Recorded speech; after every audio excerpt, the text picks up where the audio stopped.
ലൂക്കാ സുവിശേഷം 11 അധ്യായം 34 കണ്ണാണ് ശരീരത്തിൻ്റെ വിളക്ക്. കണ്ണ് കുറ്റമറ്റതെങ്കിൽ ശരീരം മുഴുവൻ പ്രകാശിക്കും, കണ്ണ് ദുഷിച്ചതെങ്കിലോ ശരീരം മുഴുവൻ ഇരുണ്ടുപോകും. നമ്മുടെ മുഖത്ത് ഉള്ള ചെറിയ ഒരു നയനം, നമ്മുടെ കണ്ണുകൾ, അതേക്കുറിച്ചാണ് ഇന്ന് സുവിശേഷം പറയുന്നത്. കണ്ണാണ് ഈ ശരീരത്തിൻ്റെ മുഴുവൻ വിളക്ക്. സ്നേഹമുള്ളവരെ, നമ്മുടെ ശരീരത്തിൻ്റെ വിളക്ക്, വെളിച്ചം നൽകുന്ന ഒരു ഭാഗം അത് കണ്ണാണ്. ഈ കണ്ണിൻ്റെ നന്മ അനുസരിച്ചായിരിക്കും നമ്മുടെ ശരീരം വെളിച്ചമായി മാറുന്നതെന്ന് നമ്മൾ തിരിച്ചറിയണം.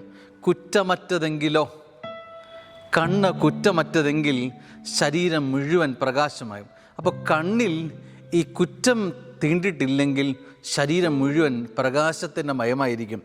കണ്ണ് ദുഷിച്ചതെങ്കിലോ, കണ്ണിൽ ദുഷ്ടത കയറിപ്പറ്റിയിട്ടുണ്ടെങ്കിൽ നമ്മുടെ ശരീരം മുഴുവൻ ഇരുണ്ടു പോകും. സ്നേഹമുള്ളവരെ, ഇന്ന് പ്രഭാതത്തിൽ നമ്മുടെ കണ്ണുകളെ ഒരു പരിശോധനയ്ക്ക് വിധേയമാക്കുകയാണ്.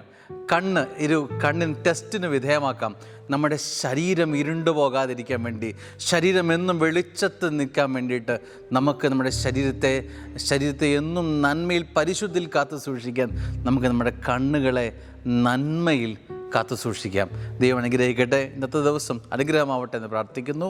ആമേൻ.